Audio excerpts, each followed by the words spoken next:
When Kamala came in, she deliberately dismantled our border and threw open the gates. She threw them open. The gates to an invasion of criminal migrants from prisons and jails, from insane asylums and mental institutions, from all over the world, from Venezuela to the Congo in Africa. A lot of people coming out of the Congo, not just South America. They're coming from 181 countries as of yesterday. Right, and we're a dumping ground. We're like a garbage can for the world. I mean, you've observed your uncle for more than 50 years, for better or worse, and I know it's been worse at many times. I was just talking about, and I'm not the only one who's observed this, I mean, he seems to be really struggling lately to answer straightforward questions about the cost of childcare, housing, groceries. His answers don't really make sense. I mean, is that just par for the course for decades, or have you noticed a change in his ability to articulate?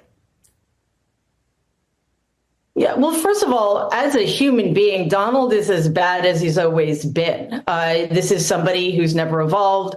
This is somebody who seems worse behaviorally simply because he's being given more opportunities to be worse. But in terms of his functioning on a cognitive level, absolutely there's been deterioration. I mean, Donald is somebody who has had severe psychiatric disorders for decades that have remained untreated, and any illness you have that you don't treat will worsen.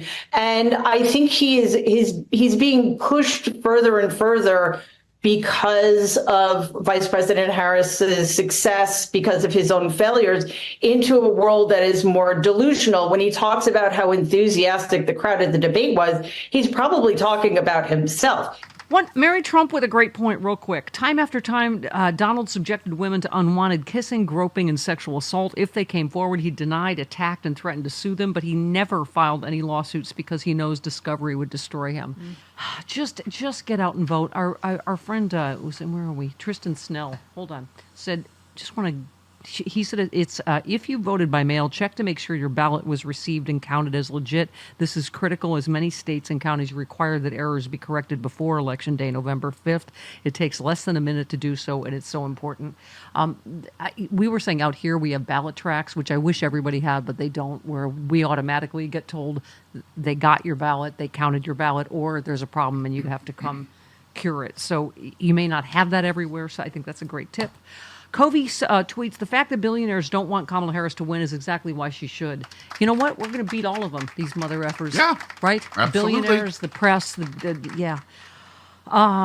Amy Siskin said, our media has failed us, but we will prevail, and then the few who have done a decent job survive. We, the people, will decide with our money. Thank you.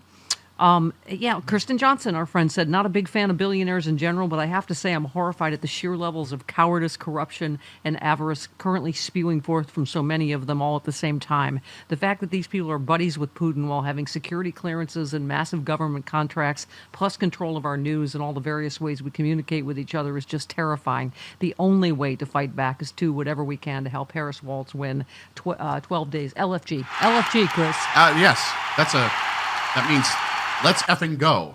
Thank you. I'm glad you both learned that. Yes, here's what I was looking for. Rick Stengel said, by the way, if you worry food prices are too high, wait till you have a president who deports half the farm workers and puts a 20% tax on food from abroad. I mean, every economist, how many more of these stories do we need? Who's this? Doctors, hi. Imminent catastrophic public danger. Hundreds of doctors sound new alarm about Trump. A concerned group of mental health experts issued a new warning under operating under duty to warn 233 mental health professionals signed off on a letter in the New York Times calling Trump an imminent catastrophic public danger to the world. That sounds bad, Chris. It does. Should he be reelected? He exhibits, they say, behavior that tracks with narcissistic personality disorder, antisocial personality disorder, paranoid personality disorder, all made worse by his intense sadism, which is a symptom of malignant narcissism. That all sounds fantastic. So I hope that more media outlets allow us to hear what Donald's actually saying instead of taking it upon themselves to, quote unquote, translate him. His nonsense is untranslatable. So what ends up happening, because human beings need to make meaning of things, is that certain reporters and journalists end up imbuing Donald's meaningless statements with meaning, so they don't seem as dangerous and, quite frankly, unhinged as they really are. It's the sane washing of all of it, which is so interesting. The audience of him is I didn't think of it that way, but makes a lot of sense. Hey all, Glenn Kirshner here. I hope you'll join me on my new audio podcast, Justice Matters. I'll be using my 30 years as a federal prosecutor and Army JAG to unpack, break down, and explain the legal issues of the day, particularly where the legal intersects with the political. Please look for Justice Matters with Glenn Kirshner wherever you generally get your podcasts.